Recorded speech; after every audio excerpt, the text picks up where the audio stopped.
A continuación, para dar paso al seminario, quisiera presentar a la docente del día de hoy.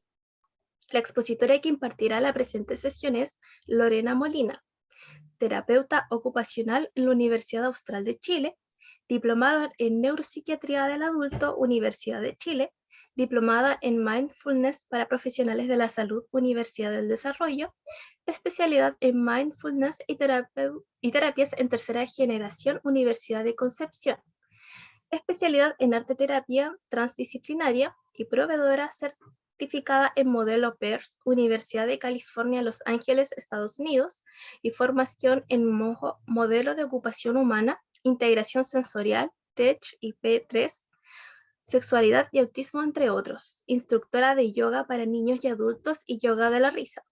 Actualmente se encuentra cursando especialidad de terapia basada en la compasión. Sin nada más que agregar, le damos pasos a Lorena para que inicie la exposición del día de hoy. Muchas gracias, Paula, por esa presentación. Paulina, perdón.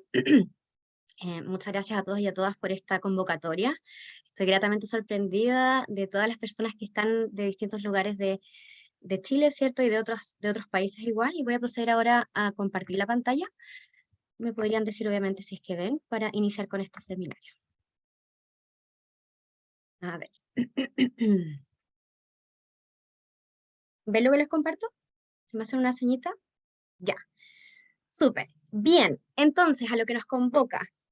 La idea de hoy día es poder comentarles un poquito cómo el mindfulness puede servir como herramienta terapéutica para el abordaje clínico de personas adultas dentro del espectro autista. ¿Ya? Yo actualmente me desempeño en el área educacional y de salud mental, y bueno, la experiencia y mis intereses personales me han llevado a formarme en diversas herramientas terapéuticas basadas en la evidencia en su mayoría, para poder favorecer procesos de salud, ¿cierto? Y aumentar la percepción de bienestar, en este caso, de mis consultantes y de las personas que me rodean, y al mismo tiempo poner en práctica mis intereses, que eso es una super mezcla que he podido descubrir en el tiempo.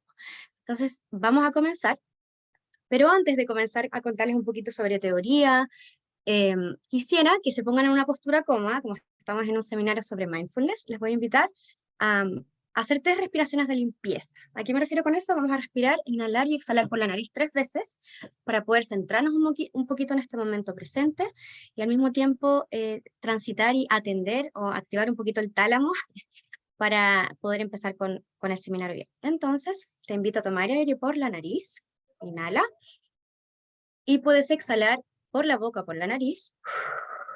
Vamos a hacer 3 de limpieza. Inhala, toma aire. Llena tus pulmones, exhala. Una vez más, inhala. Y exhalamos. Muy bien. Entonces, para contextualizar un poquito, es importante recordar que el trastorno de espectro autista, en el Manual de Diagnósticos de Salud Mental, el DSM-5, de criterios diagnósticos, está como trastorno del neurodesarrollo. ¿A qué nos referimos como trastorno de neurodesarrollo? Es un grupo de condiciones donde hay un retraso o una alteración en el desarrollo de habilidades cognitivas, afectivas, sociales, entre otras. Y obviamente esto afecta de distintas formas a cada individuo, ¿ya? Entonces tenemos que el trastorno del espectro autista es un trastorno de neurodesarrollo, para simplemente repasar. Algunos criterios diagnósticos del TEA, o sea, ¿cuáles son los criterios diagnósticos del trastorno espectro autista? Tenemos que el criterio A nos dice que tienen que haber deficiencias persistentes en la comunicación social y en la interacción social en diversos contextos, y este criterio A tiene distintos subdominios, ¿ya? Que nos van a dar un poquito más de información, y donde la persona tiene que cumplir con al menos de estos 3 subdominios del criterio A, ¿ya? Por otra parte, el criterio B hace alusión a patrones restrictivos y repetitivos de conducta, intereses o actividades, donde en este caso, la persona, niño, niña o adulta, debe cumplir con 2 de 4 criterios para hacer diagnóstico. Y el criterio C hace referencia a que los síntomas deben estar presentes en las primeras fases del periodo del desarrollo, ¿ya? Es decir, todas estas características deben impactar en las primeras fases del desarrollo en base a la historia clínica, a la historia de vida, a las anamnesis que se puedan hacer, etc. Por otra parte, y en complemento, tenemos el criterio D y E, que dicen que los síntomas limitan e interfieren en el funcionamiento diario de la persona, y al mismo tiempo que estas alteraciones no se pueden explicar mejor por discapacidad intelectual o por retraso global del desarrollo. En este caso, para el diagnóstico clínico, es muy importante tener en cuenta que el diagnóstico clínico lo debe hacer un especialista del área, neurólogo o psiquiatra. Deben cumplir con los criterios A, B y C, considerando los subdominios, ¿ok? Bien, eso un poquito también para contextualizar. Algunas consideraciones y alguna evidencia respecto al trastorno espectro autista. Tenemos que el 81% de los adultos autistas tienen trastornos de salud mental asociados, ya es igual, tiene relación con las comorbilidades, que igual lo voy a hablar más adelante. Por otra parte, solo el 2% de la investigación en autismo está orientada a adultos. Bueno, no sé, ustedes quizás en base al conocimiento que tienen o en base a la práctica clínica, como personas de la educación o la salud, pueden identificar que la mayoría de las investigaciones hoy en día está dirigida a niños y adolescentes. Hay escasa evidencia de trastorno espectro autista en adultos, solamente el 2% actualmente. Por otra parte, 66% de los adultos autistas ha pensado en suicidarse, que no es un dato menor, versus un 17% en población neurotípica, es decir, población que no tiene algún trastorno del neurodesarrollo diagnosticado, ¿ya? Y finalmente, recordar que el autismo es una condición, es decir, no se cura y no es una enfermedad tampoco. Sin embargo, tenemos posibilidades para evaluar, ¿ya? Y tenemos la evaluación diagnóstica y al mismo tiempo la evaluación terapéutica. En mi caso, como terapeuta ocupacional, y quizás ustedes, acorde al rol que tengan, nosotros utilizamos la evaluación terapéutica para facilitar el diagnóstico clínico, siempre dentro de un equipo multidisciplinario, y con el principal objetivo de identificar o dar cuenta de un malestar por parte del paciente y su entorno, buscando identificar fortalezas y desafíos que presenta la persona y que pueden estar dificultando su participación plena en distintas áreas del desempeño, ¿ya? Áreas que pueden ser y que son significativas para las personas dentro de los contextos de participación ocupacional donde se desenvuelven, ¿ok? Siempre y la mayoría de las veces, o lo sugerente, es que este proceso de intervención sea multidisciplinario, ¿ya? ¿A qué nos referimos? Que personas que tengan experiencia y formación en autismo o experiencia clínica en salud mental puedan verse involucradas en una evaluación terapéutica o quizás diagnóstica, entendiendo que quien diagnostica, neurólogo o psiquiatra, ¿cierto? Con el objetivo de poder, en este proceso de intervención, el proceso terapéutico, desarrollar habilidades de interacción o comunicación, evaluarlas también, evaluar el desarrollo socioemocional, evaluar la integración sensorial, que es muy importante y se ve bastante como afectado en este trastorno del neurodesarrollo, evaluar las funciones ejecutivas, por ejemplo, habilidades adaptativas y evaluación del contexto, desde las fortalezas y barreras, entendiendo que el contexto es sumamente fundamental para favorecer, o sea, el contexto puede limitar o favorecer la participación ocupacional de los seres humanos, ¿ya? Muy importante siempre el ambiente donde se desenvuelve la persona. Y dentro de esta evaluación terapéutica es donde surgen distintos modelos de intervención o marcos de referencia para favorecer estos procesos terapéuticos. Y ahí es donde tenemos la atención plena o mindfulness, ¿ya? Es por el motivo en el que están acá, para conocer esta herramienta en este caso. Entonces, los quiero invitar a que observen esta imagen unos segundos en silencio y piensen en qué observan, ¿ya? Identifiquen desde su atención qué es lo que observan.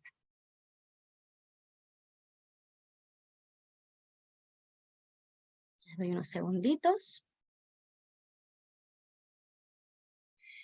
Entonces, ¿qué es mindfulness? Hoy en día mindfulness es como considerado una de las terapias de tercera generación. Quizás al final podemos hacer algunos comentarios. En este caso, Jessica, podríamos dejar las opiniones para el final. Sin embargo, me gustaría contarles, y me imagino que observan lo siguiente. En la primera imagen ven, bueno, hay una persona con su perrito, quizás, ¿cierto? Y en la primera imagen, en la primera nube del lado izquierdo, tenemos a la persona, esta mente pensante, rumiante, ¿cierto? Que probablemente está pensando o identificando muchas cosas de su rutina diaria, qué es lo que tiene que hacer, eventos del pasado, del futuro, etcétera. Y por el otro lado tenemos aparentemente al perrito que está ahí pensando en el paseo que está dando, simplemente observando lo que ocurre en el momento presente. Y la imagen dice, ¿mente llena o mente plena? Es una pregunta como bien compleja igual, porque teniendo un cerebro humano complejo, es difícil llegar a estar 100%, o sea, es imposible estar 100% atentos a nuestra rutina diaria, ¿cierto? Ya que nuestro cerebro tiende a caer a una red neuronal que se llama red neuronal por defecto. ¿A qué nos referimos por red neuronal por defecto? A que cuando caemos en este como estado de ensoñación, de pensar en lo que va a pasar en el futuro, incluso cuando tenemos pensamientos que no son conscientes. Porque, para que ustedes sepan, nuestro cerebro humano, a través de nuestras conexiones neuronales, ¿cierto?, genera al menos 60.000 pensamientos diarios. Uno dice, wow, ¿cómo son tantos? ¿Cómo puede ser que piense tantas cosas en el día? Pero efectivamente, muchos de estos pensamientos son conscientes y otros no. Entonces, ahí es súper importante dar un dato clave antes de contarles que es como definitional mindfulness, que las investigaciones dicen que el 47% del tiempo de nuestra rutina diaria estamos pensando en algo diferente a lo que estamos haciendo. Cosa de que piensen ustedes ahora si están aquí o no, por momentos. O puede que estén con la atención dividida, porque quizás tienen que hacer cosas para mañana, o están pendientes de que llegue alguien, qué sé yo. Entonces, es súper interesante esto de que el 47% del tiempo estamos haciendo cosas diferentes a lo que estamos ejecutando con nuestro cuerpo, quizás. ¿Ya? Y también la investigación dice que la satisfacción vital se ve interferida pese a que estemos este 47% del tiempo en otra cosa. Es decir, no somos más felices pensando en otra cosa. ¿Ya? ¿Cómo logramos pensar o hacer que hay una coherencia entre el sentir, pensar y hacer? Y una de esas herramientas es el mindfulness, ¿ok? Entonces, ¿qué es mindfulness como definición? Aquí tengo 4 definiciones, o 4 acercamientos a lo que es mindfulness o atención plena. Refiere a la cualidad de estar presente en la propia experiencia, en el doble significado que tiene la palabra presencia. Es decir, estar en el momento presente y a la vez con total presencia. Aquí, ¿a qué me refiero con a la vez total presencia? Con mente, cuerpo y self, o identidad, espíritu, ¿ya? Acorde a cada creencia. Por otra parte, tenemos que Thich Nhat Hanh, que es un monje budista zen, el año pasado trascendió y muy activista por la paz, quizás lo han escuchado, tiene muchos libros, refiere que mindfulness, o la traducción de mindfulness, es mantener la propia conciencia en contacto con la realidad del momento presente, entendiendo que la realidad se construye momento a momento y desde la atención, ¿okay? Desde nuestro cerebro atencional. Por otra parte, Jon Kabat-Zinn, que es quien crea el modelo de la atención plena o el modelo de reducción de estrés basado en mindfulness, refiere que es observar expresamente cuerpo y mente, permitiendo que las experiencias se vayan desplegando momento a momento, aceptándolas tal cual son. Muy complejo, ¿cierto? Porque uno no deja de pensar. Y uno siempre tiende a estar dándole un juicio o un valor a las experiencias. Y gracias a eso también podemos volver a elegirlas o evitarlas o tomar decisiones al respecto. Finalmente, mindfulness o mind hace referencia a mente, razón y corazón, y fullness a plenitud, es decir, integrar el todo, desde nuestro cuerpo, mente y self o sí mismo o yo, desde el yo. ¿Ya?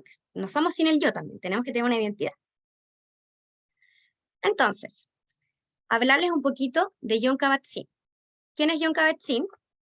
Es el creador del programa de reducción basado en estrés, basado en mindfulness. Es un profesor de medicina, es biólogo de profesión, y fue el primer occidental en usar el término mindfulness en contextos científicos y académicos, y enseñar estas habilidades independientemente de la religión y tradiciones de cada persona. Es decir, mindfulness aplica a lo secular, es aplicable a cualquier persona de cualquier parte del mundo, y desde 1980 a la fecha ha habido una investigación exponencial de cómo el mindfulness favorece la salud mental en general, ¿ok? En distintos contextos, por supuesto. Jon Kabat-Zinn, quien también tiene muchos libros, y hay mucha información hoy en día en la web, eso es bueno, diseñó el primer estudio empírico de mindfulness aplicado al dolor crónico. Y desde entonces, los estudios demuestran mejorías en pacientes con psoriasis, estrés, desórdenes de la alimentación o trastornos de la conducta alimentaria, depresión y ansiedad, además de un aumento de la sensación de bienestar, mejoría de defensas y cambios en las conexiones neuronales. ¡Wow! O sea, la plasticidad cerebral y neuronal al 1000, ¿cierto? Que eso también son cosas que han ocurrido con la evolución, con nuestra propia evolución. En 1993 publicó su primer libro llamado Vivir con plenitud la crisis, y en la actualidad hay más de 30 países que llevan a cabo programas de mindfulness, ¿cierto? Y hoy en día, bueno, como yo estoy aquí también hoy día, hay muchas universidades que imparten o profesionales del área que imparten distintos programas o sesiones para vivir uno mismo también, para bajar el estrés o para trabajar el autocuidado, asociadas a atención plena. ¿Ok? Entonces, obviamente, lo importante de todo esto es que haya evidencia. Ya no es que atender plenamente sea atender y ya con eso tengo muchos beneficios. No, obviamente tiene que ser una práctica sostenida en el tiempo, en base a las características de cada persona, pero lo importante aquí es que la evidencia científica nos refiere que practicando atención plena a través de respiraciones conscientes, de meditaciones o de mantenernos presentes en ocupaciones en el tiempo, producen cambios de volumen en áreas del cerebro, áreas que son muy importantes para poder resignificar nuestras experiencias, ¿ya? Por ejemplo, un estudio de Harvard demostró que la práctica de la meditación mindfulness, ¿qué vamos a entender por meditación? Atención a la respiración, ¿ya? Cambia la estructura del cerebro, principalmente asociado al engrosamiento del hipocampo. El hipocampo es como un caballito de mar que tenemos en el cerebro, al medio, ¿ya? Y que está asociado directamente con la memoria. Y a su vez, la memoria, desde nuestros sentidos, está asociada principalmente a través del olfato. El olfato y la memoria van de la mano. Eso es súper interesante, sobre todo por lo que implica el procesamiento sensorial, ¿ya? Entonces, engrosamiento de hipocampo es igual a memoria, aprendizaje y disminución de reactividad. Es decir, cuando aprendemos a través del mindfulness a responder en vez de sobre reaccionar, ¿ya? Cuando uno está muy estresado, lleno de adrenalina, de cortisol, o cuando nos sentimos amenazados o amenazadas, aumenta la reactividad, aumenta nuestra desregulación emocional. Entonces es súper interesante saber cómo las estructuras cerebrales asociadas a las distintas experiencias que uno vive en el día a día se ven favorecidas con esta práctica, ¿ya? Y por otra parte, esto es súper interesante también, disminución del tamaño de la amígdala. Amígdala es una almendrita también que tenemos desde la sien hacia adentro, responsable del miedo, de la ansiedad, de la reactividad y el estrés. Muy responsable de todos nuestros opiáceos asociados al cortisol y la adrenalina, por ejemplo. ¿Ya? Cuando queremos salir corriendo por una situación o cuando nos ponemos rojos de la rabia, la amígdala suele hipertrofiarse o aumentar su tamaño. En cambio, cuando respiramos, suele disminuir su tamaño casi en un 30% si es que practicamos. ¿Ok? Eso dice la evidencia. Por otra parte tenemos a Matthew Ricard. ¿Quién es Matthew Ricard? No sé si lo han escuchado. También es un biólogo molecular. Tiene muchísimos libros muy interesantes. Ahí, al final, si es que gustan, puedo recomendar alguno. A él le hicieron una resonancia magnética, donde le pusieron distintos cables en el fondo y analizaron las conexiones neuronales que él tenía mientras meditaba. ¿Y qué se evidenció? Mayor conciencia, atención y capacidad de aprendizaje, además de un aumento en la actividad de la corteza prefrontal izquierda, asociada al bienestar y emociones positivas. En ese sentido, recordar y reforzar la importancia de la corteza prefrontal, o la corteza frontal, que tiene mucho que ver con nuestra conducta, ¿ok? O función ejecutiva. Al mismo tiempo, la corteza prefrontal cumple un super papel en la capacidad de inhibirnos, es decir, controlar nuestros impulsos, poder evaluar nuestra propia conducta y al mismo tiempo la de los demás. Implica en ocasiones el proceso de mentalización, ¿ya? O anticiparnos a lo que puede ocurrir. Entonces, respecto a mindfulness, es súper interesante que estén en conocimiento, y es importante que estén en conocimiento que hoy en día hay prácticas que son formales y otras que son informales, ¿ok?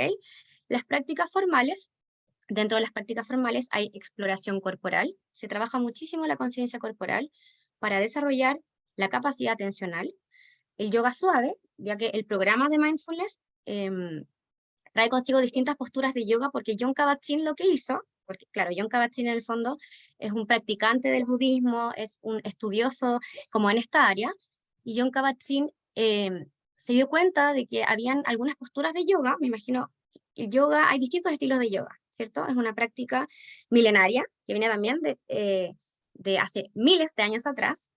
Y Jon Kabat-Zinn también recoge aspectos del yoga o de la psicología, como les decía, budista, y algunas posturas que sean accesibles para todos. Y las incorporan a este programa inicial de reducción del estrés basado en mindfulness. Y también, en el tiempo han aparecido otras estrategias como la meditación caminando. Es decir, poner atención al paso a paso, desde el talón hacia la punta. Obviamente eso es con tiempo, se anticipa a la persona, etcétera, pero también es un tipo de meditación formal asociada a mindfulness, ¿ok? Y por otra parte, tenemos las prácticas informales, ¿ya? ¿A qué nos vamos a referir o qué vamos a entender por prácticas informales? Y ahí ustedes pueden pensar en su propia rutina. Actividades cotidianas de rutina diaria desde la observación plena, la plena conciencia y el involucramiento en ocupaciones. Piénsenlo ustedes hoy día, que están aquí acompañándome hoy día, miércoles, ¿qué actividades hacen ustedes en su rutina diaria donde se sienten realmente presentes por momentos, entendiendo que la atención va y viene, y eso le pasa a todo el mundo, ¿ok?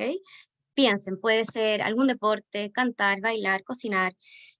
Muchas veces la ocupación significativa, y esto yo lo hago mucho, lo aplico mucho como terapeuta ocupacional, nos mantiene presentes.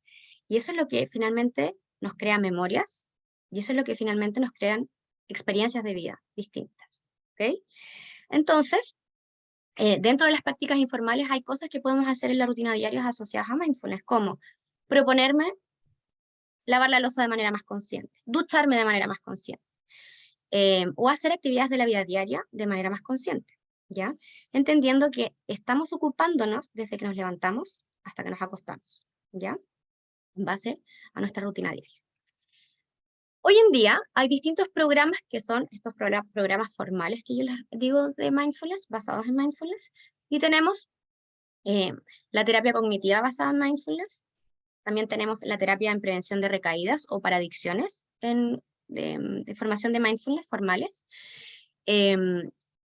Mindful eating, que tiene que ver con, para trabajar con trastornos de la conducta alimentaria, la alimentación consciente. Y por otra parte, terapia basada en la compasión, ¿ya? Son terapias muy interesantes y también en su mayoría de tercera generación que favorecen la salud mental, el autoconocimiento, el autocuidado, entre otros, ¿ya? Entendiendo que tenemos una condición, nuestra condición es que somos humanos, ¿ya? Y no podemos liberarnos de sufrimiento. Ok, entonces, por otra parte, aparte de los programas, hoy en día en la psicoterapia también se lleva a cabo estrategias de mindfulness.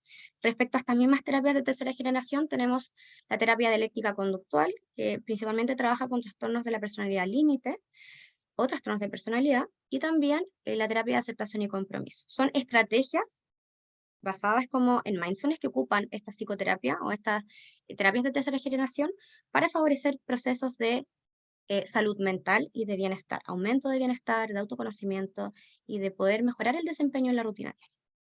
A su vez, hay otras aplicaciones y muchas otras aplicaciones de mindfulness hoy en día, no tan solo para adultos, sino también para niños, ¿cierto? Para adultos mayores, para adolescentes, etc.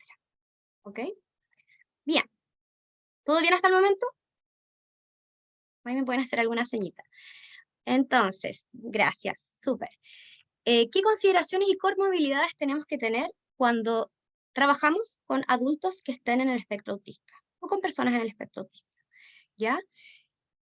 A nivel de salud mental, hay un 80%, el 80% de las personas que tienen TEA tienen algún trastorno o algún diagnóstico de salud mental asociado a este diagnóstico base, ¿ya? Son las comorbilidades.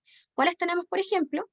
Trastornos de ansiedad, trastornos del ánimo, trastorno por déficit atencional, ¿cierto? Que ahí tiene la base neurológica, ¿cierto? De neurodesarrollo, trastornos de personalidad, esquizofrenia, trastorno por consumo de sustancias y otras condiciones del desarrollo como discapacidad intelectual, trastornos de la comunicación o de aprendizaje. ¿Ok? Y por otra parte también algunas comorbilidades, pero en menor porcentaje, tenemos epilepsia, problemas tiroides o endocrinos, que obviamente influyen también en la percepción de bienestar, y problemas dentales y en la mandíbula, ¿ya? Para que lo tengan en consideración. Seguimos. Entonces la gran pregunta de hoy día, ¿cierto? Y es por el motivo por el cual ustedes están aquí. ¿Existe evidencia hoy en día sobre mindfulness o hay estudios respecto a mindfulness y trabajo en adultos con trastorno espectro autista? Hoy en día la investigación respalda, eso es muy bueno, desde el año 2018 aproximadamente se han empezado a hacer más estudios, respalda la eficacia de las intervenciones basadas en la atención plena, ya que se evidencia que mejoran los síntomas de salud mental concurrentes, es decir, estas comorbilidades, y la calidad de vida en muestras de adultos con trastorno del espectro autista, ¿ya? Por otra parte, la regulación emocional es un mecanismo probable de cambio en intervenciones basadas en mindfulness para adultos con TEA. Muy interesante, ¿ya?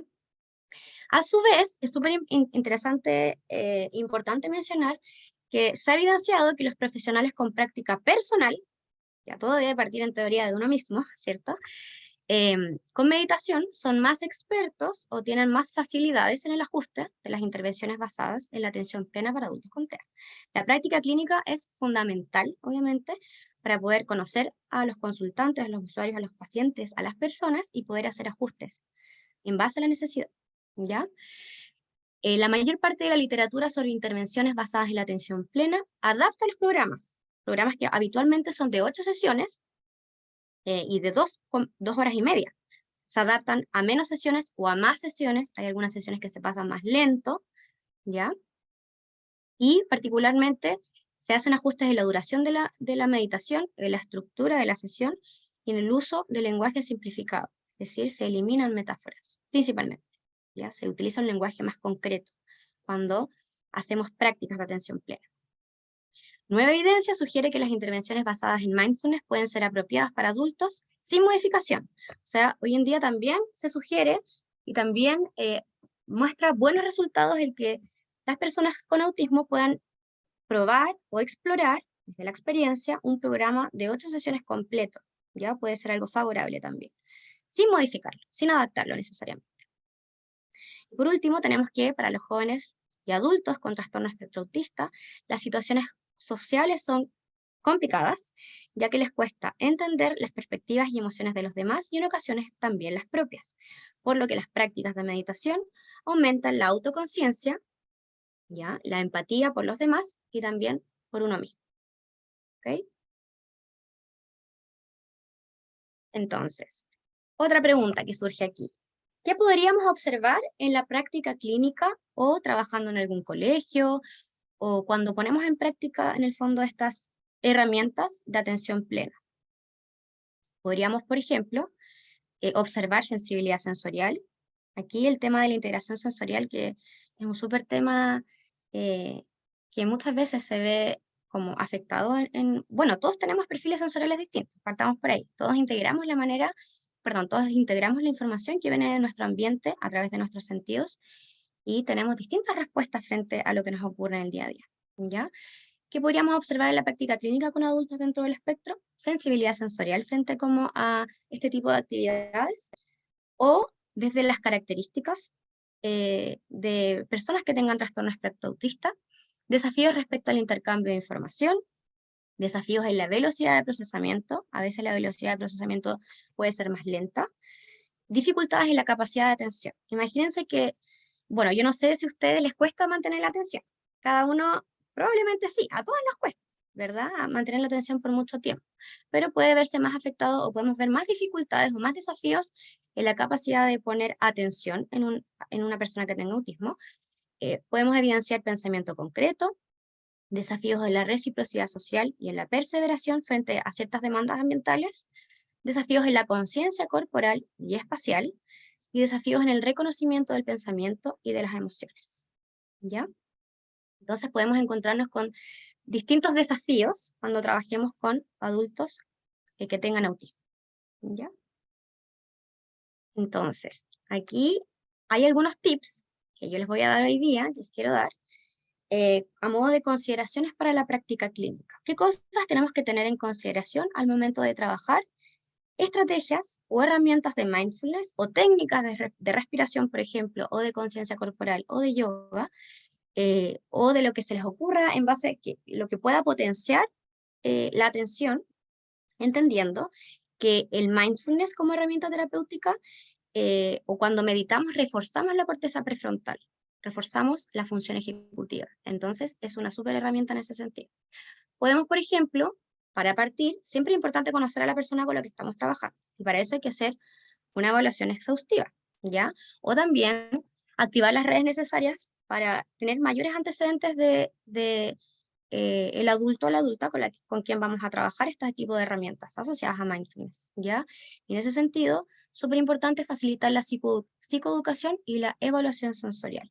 Saber si es que la persona tiene hiposensibilidad o hipersensibilidad a ciertos estímulos, visuales, auditivos, táctiles, etcétera, es fundamental para poder estructurar una sesión o para poder ver resultados positivos en una actividad asociada a mindfulness, ¿ya? Por otra parte, prolongar técnica de respiración a más de 5 minutos en el tiempo. Esto es algo paulatino. Podemos partir con 3 minutos de llevar la atención a la respiración, entendiendo que la respiración siempre va a ser el ancla al momento presente, ¿ya? Y luego ir aumentando dependiendo de los registros que puedan hacer o de las experiencias, de lo que se pueda verbalizar en base a la experiencia desde el cuerpo vivido o desde la capacidad de desempeño, hablando de conceptos más de terapia ocupacional, ¿ya? Súper importante validar o reconocer el posible aburrimiento o falta de atención durante la sesión. Si yo veo que la persona se distrae, súper importante normalizar que la atención se nos va y le pasa a todo el mundo, y al mismo tiempo validar que está bien que eso ocurra, pero que siempre podemos volver a la respiración, ¿ya? Eso lo podemos hacer con una frase corta o una frase concreta, ¿ya? Por otra parte, la importancia de mantener suficientes espacios de silencio en la respiración y agregar guía verbal para volver. Como les decía, es relevante poder decir, bueno, si vemos que una persona se distrae o con un adulto con el que estamos trabajando se va, cambia de foco o hace hiperfoco en otra cosa o en algún interés personal, podemos siempre agregar como el refuerzo verbal para que la persona vuelva a llevar su atención a la respiración o, por ejemplo, a la planta de los pies o a algún lugar del cuerpo que él reconozca o que ella reconozca. ¿Ya? Incorporar movimiento a las técnicas a utilizar. ¿Por qué? Porque el movimiento está directamente, en el fondo, relacionado con nuestra capacidad atencional. Eso aplica para todo el mundo, ¿ya? Cuando trabajamos, hacemos actividad física o trabajamos conciencia corporal, estamos trabajando la atención y al mismo tiempo nuestro sistema propioceptivo. ¿A qué me refiero con el sistema propioceptivo? A la conciencia de nuestro cuerpo en el espacio, porque por ejemplo ahora que ustedes están sentados, sentadas escuchándome en algún lugar, Chile o de otro lado, saben que algo les está diciendo, si ustedes cierran los ojos, algo les dice, estoy aquí, estoy en mi casa o estoy en la casa de un amigo, escuchando a alguien, hablando sobre mindfulness, ¿cierto? Y ese es el sentido de la propiocepción, que es muy importante para regular los niveles de alerta, ¿ok? Y para bajar, es decir, de repente para llegar a un rango óptimo de atención que nos permita empezar una actividad, por ejemplo, sin tanta ansiedad, ¿ya? O sin tanta anticipación negativa, o sin tanta rumiación. Entonces, en ese sentido, la conciencia de nuestros músculos, articulaciones y tendones es súper importante y es una buena estrategia a utilizar con adultos que estén dentro del espectro autista para iniciar o comenzar o explorar estrategias de atención plena, ¿ya? Al mismo tiempo, es importante poder modelar, es decir, hablar o verbalizar respecto a nuestras sensaciones físicas. Puede ser, si alguien llega diciendo que siente dolor en algún lugar, ¿dónde sientes este dolor? Identificarlo en el cuerpo, ¿ya? Y uno, modelar esa situación o ese gesto para que la otra persona entienda a lo que nos estamos refiriendo. Por otra parte, tenemos la importancia de utilizar pausas largas y adecuadas, es decir, utilizar un adecuado tono de voz, hablar más lento, ¿cierto? No hablar muy rápido, porque si hablamos demasiado rápido, probablemente la persona se puede desorganizar o no vamos a tener como el efecto esperado de esta práctica, ¿ya? Relevante también proporcionar información concreta a la persona con la que estemos trabajando y repetitiva. Y en ese sentido, podría ser una buena idea o es una buena idea trabajar, por ejemplo, con claves visuales. Primero vamos a hacer esto, luego esto. Anticipar es sumamente importante. Aparte de que la exploración en las técnicas de atención plena sean paulatinas.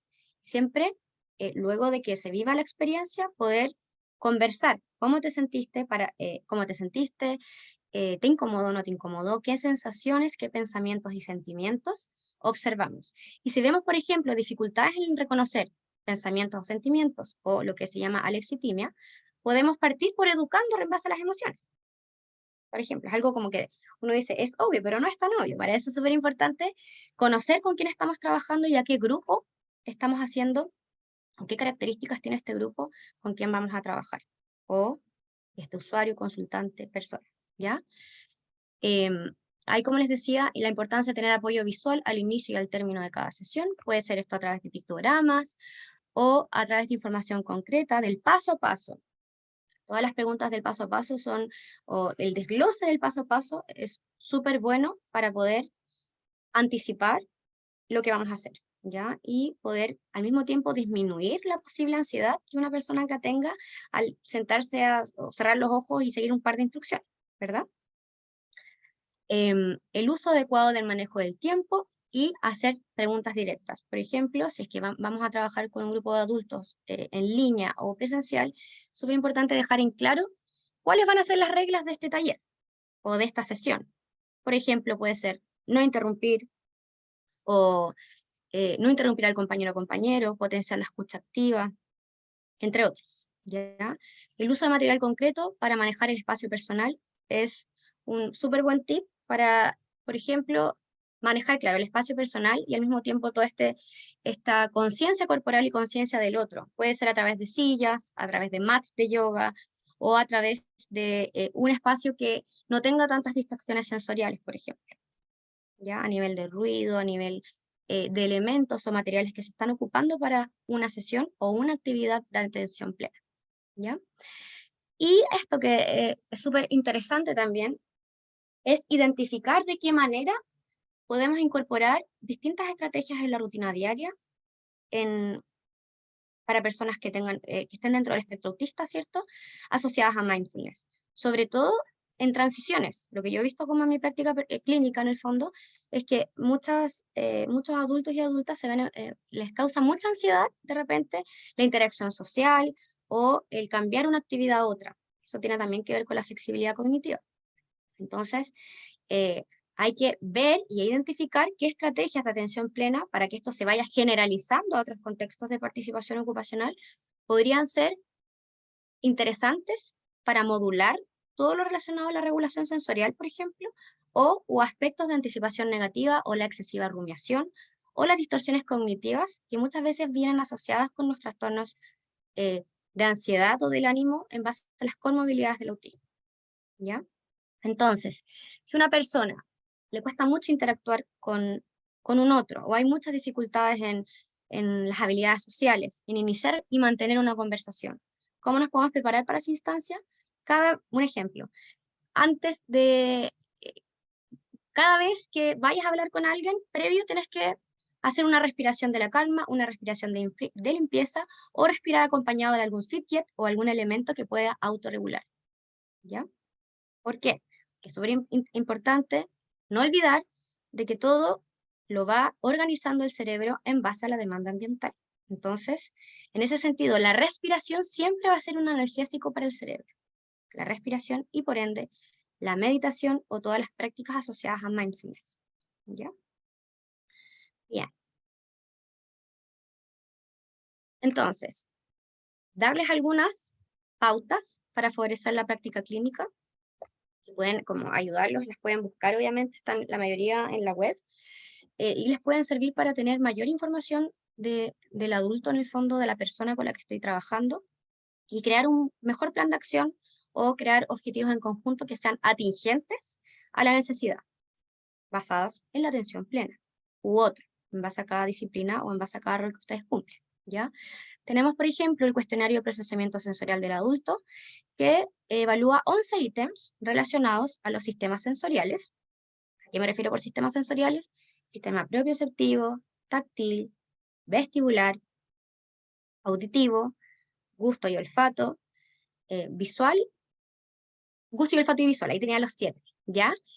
Y esto lo responde la persona, el adulto, la adulta, y nos muestra este cuestionario, identifica finalmente si es que hay dificultades definitivas que impactan en el desempeño de esa persona a nivel sensorial, si hay alguna disfunción en el procesamiento sensorial, o si no hay, en base a distintas situaciones de la rutina diaria. Por otra parte, tenemos el cociente de autismo, que hay una versión larga y una versión abreviada, que lo principal que evalúa son características asociadas a si es que hay o no diagnóstico de autismo. Esto principalmente puede favorecer en el fondo cuando uno está trabajando en equipo y identificar si es que hay o no características que cumplan con criterios diagnósticos de TEA, ¿ya? En la persona. También es un cuestionario de autoinforme.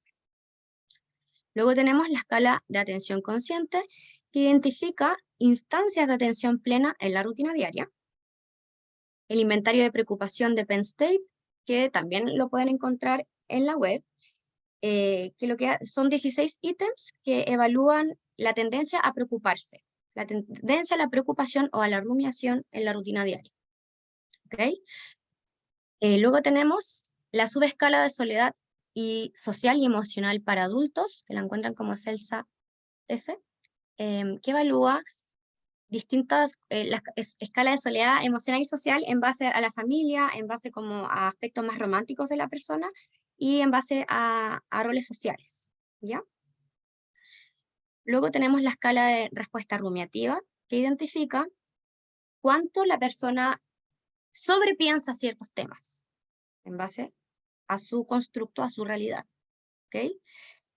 Escala de dificultades en la regulación emocional, y que evalúa la no aceptación, las metas de la persona, la impulsividad, las estrategias, la conciencia plena y la claridad en la rutina diaria.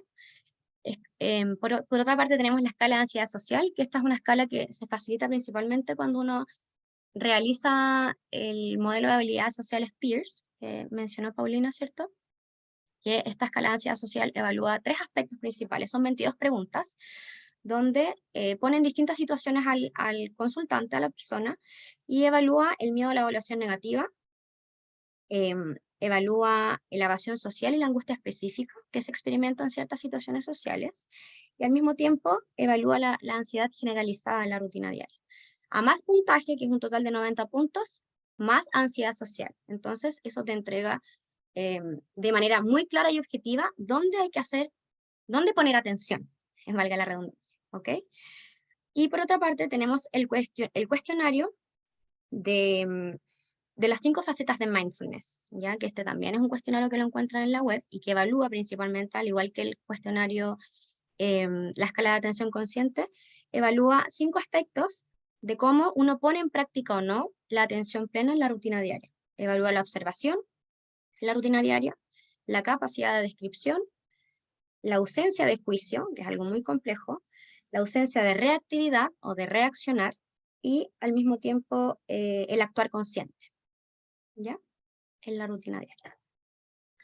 Entonces, vamos por acá. A modo de conclusión, y antes de ir a una pequeña práctica, me interesa que se queden con lo siguiente, ¿ya? En base como a este tema, que es un tema muy, muy, muy interesante, muy nuevo también, ¿cierto? Pero que nos puede proporcionar una excelente instancia terapéutica para poder avanzar o facilitar, favorecer desempeño en base a la necesidad, ¿ya? Las terapias basadas o las intervenciones basadas en mindfulness hoy en día son opciones muy prometedoras de tratamientos basados en la evidencia para adultos con trastorno espectro autista, con cambios demostrados en depresión concomitante con movilidad, rumiación, ansiedad y regulación emocional, así como también en la calidad de vida, ¿ya? A su vez, gran parte de la evidencia que respalda los programas basados en atención plena para adultos utilizan formatos grupales, pero también uno en su práctica clínica o acorde al rol que cada uno tenga puede hacer instancias individuales. Hay personas que se sienten más cómodos también explorando inicialmente esto de manera individual, ¿ya? La investigación futura debe abordar el entrenamiento accesible de atención plena y los apoyos de implementación para profesionales interesados en utilizar mindfulness en intervenciones para adultos con TEA, ya que si bien hoy en día hay bastante evidencia, aún faltan programas específicos, o sea, no existen, puede que se están recién desarrollando en los Países Bajos, programas específicos asociados a mindfulness para personas dentro del espectro autista, ¿ya? Entonces, como reflexión final, quería dejar estas frases para que también las podamos comentar en la ronda de preguntas, o estas pequeñas frases. La primera es: la realidad es aquello a lo que le brindo atención. Bueno, ahí sale brindo, pero era brinda atención, ¿ya? Cada uno de ustedes y cada persona, cada ser humano, crea su constructo en base a lo que le presta atención. Todos creamos realidad en base a lo que atendemos en el día a día. Y pueden ustedes pensar, ¿a qué le ponen atención ustedes? ¿Ya?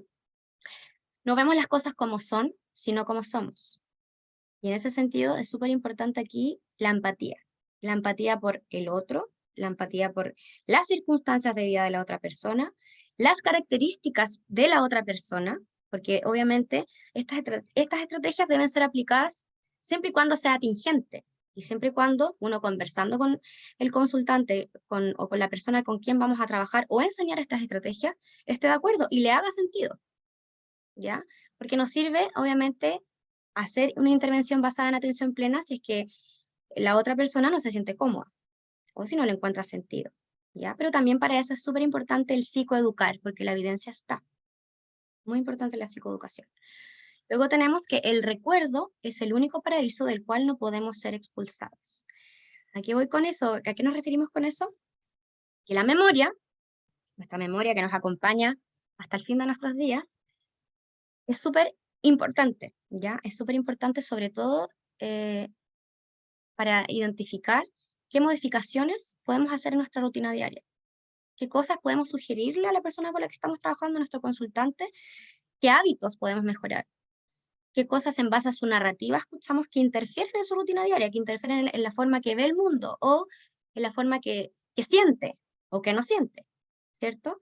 Entonces, es súper interesante cómo nosotros podemos propiciar actividades o ocupaciones que sean significativas o que permitan resignificar las experiencias y que el día de mañana no haya una anticipación tan negativa frente a lo que ocurre o una ansiedad tan elevada, que es lo que se suele observar en adultos y adultas con autismo, ¿ya? Por otra parte tenemos que la respiración predice la emoción. ¿Por qué? Está comprobado científicamente de que si yo respiro, aparte de que activo mis ondas alfa, beta y gamma, que están asociadas a procesos atencionales, función ejecutiva, etc., puedo saber y puedo lograr identificar de mejor forma, o es decir, anticiparme de mejor forma a lo que viene, a la experiencia que viene. Incluso se dice que si alargamos nuestra exhalación, podemos enfrentarnos de mejor forma desde el trabajo que hace o desde cómo se va agrandando o achicando nuestra amígdala, podemos enfrentarnos de mejor forma a una instancia social o a una instancia que nos demande muchas habilidades o que pueda hacer que nuestros niveles de alerta se eleven demasiado o que pueda desorganizarnos o anticiparnos negativamente.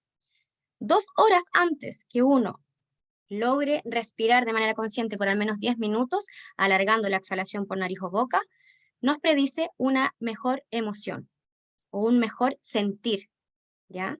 En base a nuestra experiencia, a lo que estamos viviendo en ese momento presente. Y por último, el futuro está hecho de muchos ahores. Entonces, ¿qué podemos reflexionar frente a eso? Cada uno hará su reflexión personal, por supuesto, pero que claramente siempre estamos en el momento presente, ¿verdad? Como tenemos un cerebro, somos capaces de anticiparnos a lo que va a ocurrir en el futuro, como tenemos nuestro hipocampo que nos recuerda lo que pasó en el pasado, pero eso es una constante, porque desde esta perspectiva siempre estamos en el presente, y en el presente es donde podemos generar cambios significativos en un otro para tener una mejor calidad de vida y aumentar la percepción de bienestar, sobre todo en esta población que hoy en día requiere de nuevas, quizás de repente, herramientas para poder enfrentar la rutina diaria, ¿ya? Entonces, en ese sentido, la invitación a ustedes es que puedan leer, que puedan explorar primero desde el cuerpo vivo, desde la experiencia personal, lo que es la atención plena. Como les decía, lo bueno es que hoy en día la web está llena de información, incluso hay varios libros de Jon Kabat-Zinn que están en PDF, también de Matthew Ricard. También hay hartos referentes de las neurociencias cognitivas, que es un tema que antes no se hablaba de eso, ¿cierto? Las neurociencias cognitivas que hablan todo lo relacionado, lo relacionado a la conducta, ¿ya?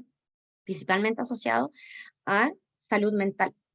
Entonces, la invitación es a que ustedes puedan explorar qué es la respiración consciente y desde ahí, desde lo que surjan ustedes, desde lo que puedan registrar, analizar, observar o sentir, puedan hacer como la invitación de que otras personas puedan explorarlo o ponerlo en práctica con otras personas que lo puedan requerir. En este caso, con adultos o adultas, seres humanos dentro del espectro autista. Así que eso, para concluir, los voy a invitar a hacer una respiración consciente, entendiendo que me imagino que están decantando y procesando toda la información que acabo de hablar, que igual es harta, pero también para que vean lo que se siente poder respirar consciente o ver qué ocurre tratando de no juzgar, porque en mindfulness hay distintos fundamentos que dan sustento a esta práctica clínica y estos fundamentos también se practican en la rutina diaria. Por ejemplo, la gratitud, la generosidad, la aceptación, el no juicio, entre otros, son 9 en total, ¿ya? Y también, como les digo, hay información al respecto, pero lo importante es, primero, tratar de ponerlo en la práctica personal, entendiendo que siempre vamos a estar llenos de desafíos para después el día de mañana poder entregar un mejor servicio o una mejor guía a quien lo necesite, ¿ya? Entonces nos vamos a poner en una postura cómoda. Idealmente, y para que sepan, cuando uno hace una respiración, puede ser sentado en un cruce simple, o si estoy en una silla, bueno, y eso va a depender también de la flexibilidad del cuerpo, ¿cierto? Pero si estoy en una silla, puedes poner tus pies al ancho de las caderas, piernas abiertas al ancho de las caderas, hombros hacia abajo y hacia atrás, palmas de las manos miran hacia el cielo, el mentón puede ir levemente hacia el pecho, podemos crear una mini sonrisa mientras mantenemos el rostro relajado, pueden cerrar los ojos o mantener la mirada en diagonal hacia abajo, y desde ahí los voy a invitar a respirar en este momento por nariz, ¿ya? Entonces vas a inhalar, inflando tu abdomen, inhala a tu ritmo, exhala, lleva el ombligo hacia la espalda o hacia el pecho, alargando la exhalación, inhala, exhala alargando tu exhalación, explora qué significa detenerse a respirar, que es algo que hacemos involuntariamente, ¿cierto? Inhala y exhala. Y anda identificando cómo se encuentra tu cuerpo en este momento, tu cuerpo físico, desde los pies a la cabeza, de la cabeza a las manos, y de las manos a los pies.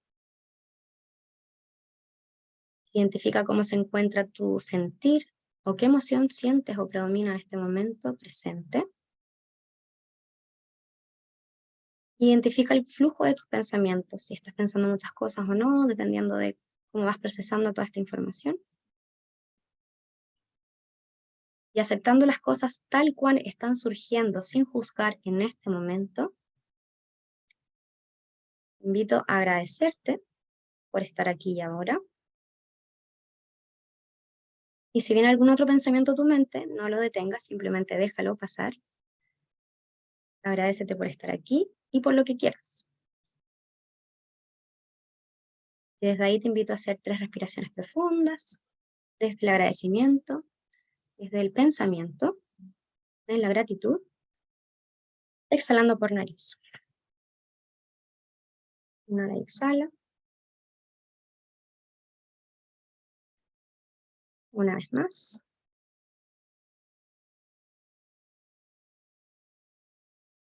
Muy bien. Y de a poco y lentamente puedes hacer cualquier movimiento que tu cuerpo te pida. Invito a que traigas nuevamente la atención aquí y ahora, que abras tus ojos y, concluyendo este seminario, les doy las gracias por su atención y los dejo invitados a que puedan, si quieren, si gustan, ver mis redes sociales. Aparezco como terapeuta Lorena Molina, donde hablo sobre distintos temas relacionados a la salud mental, a la terapia ocupacional y a distintas herramientas terapéuticas. Voy entregando información y ahí también puedo ir recibiendo consultas, dudas, lo que quieran, o activación de redes, que es muy importante, sobre todo hoy en día que la tecnología nos acompaña. Por otra parte, los invito a seguir Therapies Chile, therapies.chile, que es un proyecto que tengo junto a una colega que justamente es la directora del diplomado, que se viene ahora en julio. un proyecto que tenemos donde desde la salud mental, donde trabajamos diversas herramientas de evaluación e intervención asociadas a la salud mental, habilidades sociales, y acorde a distintas circunstancias de vida o diagnósticos de salud mental. Así que están súper invitados a que vean las redes y cualquier duda o cualquier consulta me la hacen llegar. Muchas gracias a todos y a todas por su atención y quedo muy atenta a sus dudas, consultas, comentarios.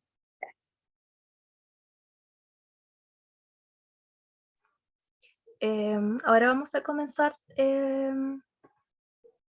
para las preguntas, así que los que quieran preguntar, que levanten la manito y ahí la profesora va indicando a quién le cede la palabra.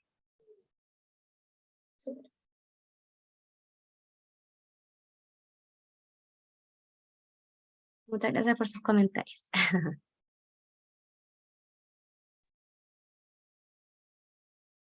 Ya, ahí veo algunas manitos levantadas. 3. Entonces, partimos. Natalia, Hola, ¿se escucha? sí se escucha. Hola, muchas gracias Lorena por la presentación. Justamente había levantado la mano para pedirte tu contacto, pero ya lo anoté. Súper.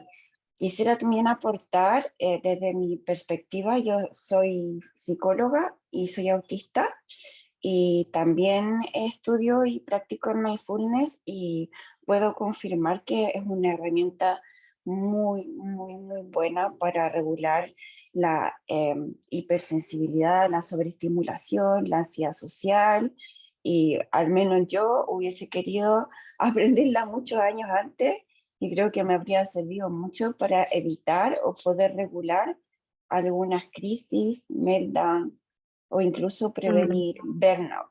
Entonces, realmente agradezco tu presentación. Muchas gracias, Natalia, por compartirnos tu experiencia. Yo creo que es maravilloso que hayas pedido la palabra y que nos puedas compartir tu experiencia. Yo creo que es bacán, informalmente hablando, porque también nos aporta otra perspectiva de esto que yo acabo de hablar, que queda de la teoría, pero me alegro mucho que puedas hablar desde la práctica y Sí, la que te ha verdad es que, servido para tus circunstancias actuales y tu forma de ver la vida también. claro, me ha servido como persona autista, pero también para ponerlo en práctica con mis consultantes que son también neurodivergentes o incluso que tienen otros o motivos de consulta. Así que los que se están interesando por el área, sigan que realmente hay mucho que aprender todavía de Sí, mindfulness. muchas gracias, Natalia. Gracias por tus Gracias a comentarios. ti. Valentina Francisca, Hola, ¿se escucha? sí, se escucha.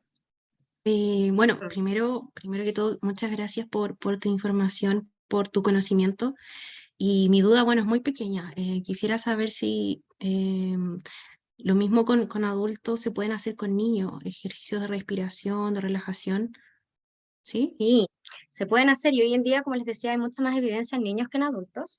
Em, Podría dar una sugerencia de que, o sea, lo que se sugiere es 1 minuto por año, ¿ya? Pero obviamente también va a depender de las características de los niños. Si tienen alguna condición del neurodesarrollo o algo así, eh, va a depender, pero siempre se hace a través del juego, ¿ya? Como la ocupación principal de los niños es el juego, con actividades más dinámicas, o, por ejemplo, hay una técnica de respiración o de meditación que dice, que aquí se las doy a todos y a todas para ver si les sirve, que dice, la paz empieza conmigo. Y lo tienes que decir muchas veces, primero en voz alta, luego en voz en bajito, y luego en la mente. Entonces, con esa actividad uno ya le puede bajar los niveles de alerta, autorregularse.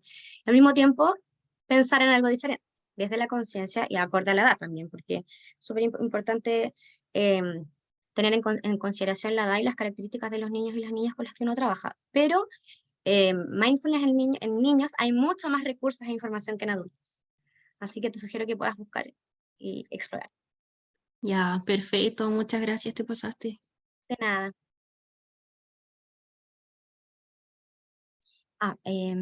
Jessica.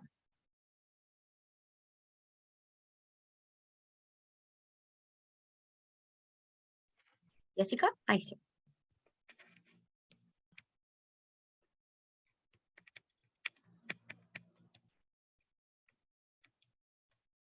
¿Estás ahí? Ah, no, no te deja activar el micrófono. ¿Me escuchan? Ahí sí, ahí sí. Ah, ok. Bueno, mi pregunta realmente era muy pequeña, lo que pasa es que me quedó una duda porque, bueno, yo soy de Venezuela, no sé si hay como un choque en ese aspecto por la diferencia del país, pero en el comienzo de la conferencia mencionaste que el diagnóstico es recomendable hacerlo un neurólogo o un psiquiatra y, bueno, por lo menos aquí el diagnóstico lo hace el psicólogo, entonces me confundí un poquito con eso porque no sé si es que en el caso de los autismos, pues, del autismo, se recomienda mejor diagnosticar a un neurólogo o un psiquiatra. Ujú. Sí, yo creo que eso, obviamente, cada país tiene sus propias políticas asociadas con matemáticas de salud mental, pero efectivamente los neurólogos o los psiquiatras son médicos especialistas en un área en particular, ¿ya? Y desde mi punto de vista, y entendiendo que los psicólogos, obviamente, y esto en el fondo acá Chile, pero los psicólogos finalmente, y no sé allá cómo es la realidad de los años de estudio ni la formación, pero te tienes que guiar por lo que a ti te haga más sentido y al mismo tiempo por lo que se pueda regir en tu país. Pero acá en Chile lo sugerente y en base como a la experiencia es súper importante que los psicólogos y neurólogos, cuando hay una sospecha, puedan diagnosticar. Ahora, muchas veces ocurre de que a nosotros como terapeutas o como psicólogos nos llegan personas que tienen algunos rasgos o donde la familia tiene como alguna sospecha y luego uno hace la activación de red. En ese sentido es súper importante siempre trabajar en equipo, porque todos los equipos del área de la salud mental nos complementamos. Entonces, eh, es relevante que el trabajo en equipo y al mismo tiempo que si en Venezuela en el fondo diagnostica el psicólogo, eso no está mal, está bien porque es acorde a ese contexto cultural también, pero acá en Chile el diagnóstico lo debe hacer nosotros como terapeutas ocupacionales o como psicólogos no podemos diagnosticar, podemos identificar rasgos o podemos identificar como ciertas conductas o cierta como identificar aspectos clínicos, pero no hacer el diagnóstico en sí. Ujú. Vamos a seguir con las preguntas. Espero que te haya quedado claro, Jessica. Em, Leticia Ugarte.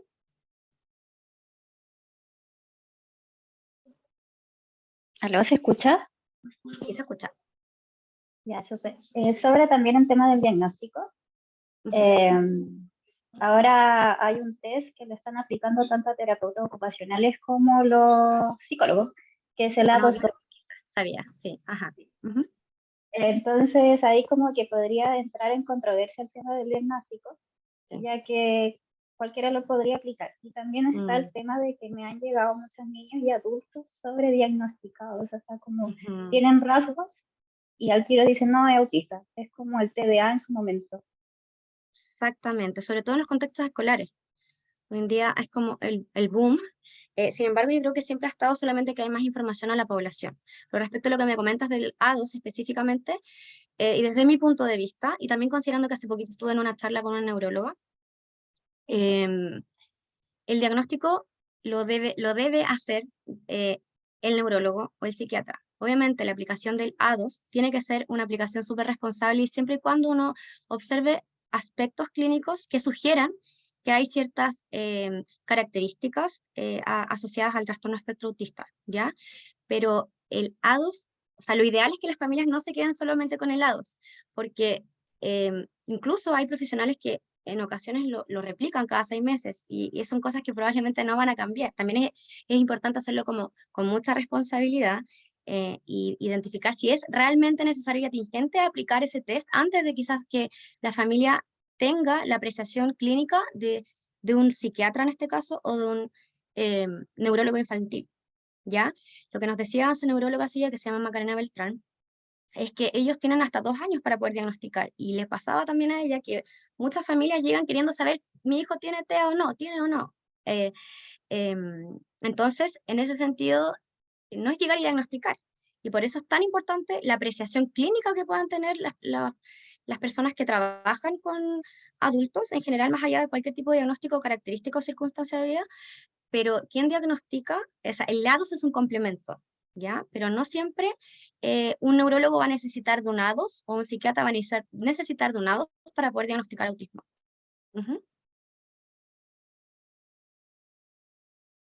Espero haber respondido tu pregunta.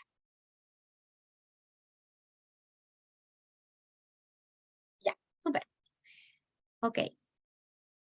Exactamente, la sospecha. ¿Hay sospecha? Sí, pero no es como excluyente, no es 100% necesario que se haga un A2 para poder diagnosticar, porque el neurólogo psiquiatra tiene la facultad de diagnosticar con la observación clínica, con la entrevista a la familia, y también hoy en día hay otras herramientas que pueden facilitar dilucidar como aspectos clínicos de la persona o antecedentes de rutina que son más relevantes y que quizás en una primera consulta no se va a ver. Por eso también el neurólogo no es que, no necesariamente en una consulta vaya a diagnosticar, sé que hay algunos que sí, ya, pero eso va a depender de cada caso, porque uno va cambiando, y recuerden que tenemos un cerebro plástico, también va cambiando, y se va modificando desde las conexiones neuronales y la neurogénesis. Profesora, ¿Sí? ¿Quién me habla por por ahí? términos igual de Ah, hora, Paulina. es Sí. una última pregunta también. Ok. Y disculpa para los que no puedan Sí. resolver sus dudas. Ok. Daniela Figueroa, la última pregunta.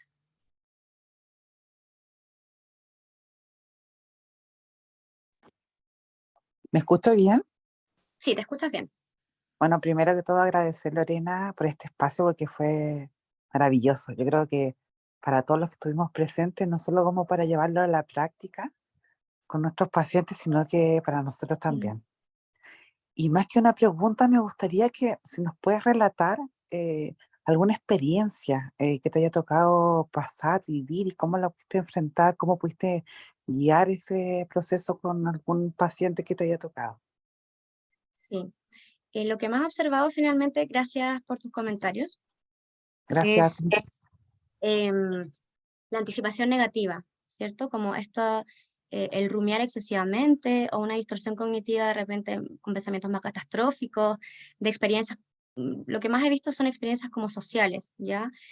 ¿Cuánta ansiedad le da a una persona que tiene autismo el interactuar con un otro? ¿Ya? Entonces, en ese sentido, antes de poder llevarlo a otros contextos, es súper importante entendiendo que desde mi área como terapeuta ocupacional uno, claro, va ocupando ciertas herramientas, ciertos modelos de intervención, modelo de ocupación humana principalmente es el que trabajamos en salud mental, y luego vienen otras como herramientas que puedan servir o ser útiles para los consultantes. Me ha servido principalmente, por ejemplo, el poner en práctica, lo que da resultados es poner en práctica como algunas respiraciones que yo he podido adaptar con un lenguaje más simplificado, y al mismo tiempo respiraciones que impliquen, por ejemplo, arte terapia. El mirar lo que estoy haciendo, que eso nos da un poquito más de control en la experiencia, ¿ya? Entonces, de repente, utilizar colores o utilizar como claves visuales me ha dado muy buen resultado para ir disminuyendo o tener un poquito más de atención a lo que estoy haciendo. Y al mismo tiempo, cuando tengo atención, estoy más presente. Si estoy más presente, soy capaz de resignificar. Entonces, me ha ocurrido con adultas autistas que les ha servido mucho esto de hacerlo primero como con un lenguaje más simplificado y como siempre, por ejemplo, la experiencia dentro de la sesión.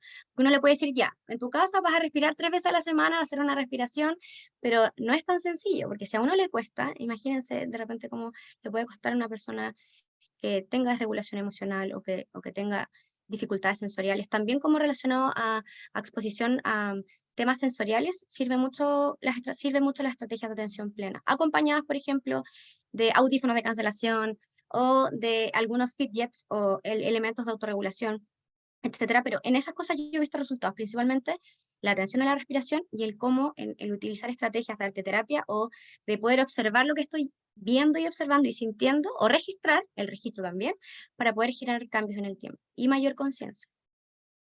¿Ya? Eso es lo que te podría contar. Y ahora sí terminamos la sesión de preguntas. Muchas gracias a todos y a todas por escuchar.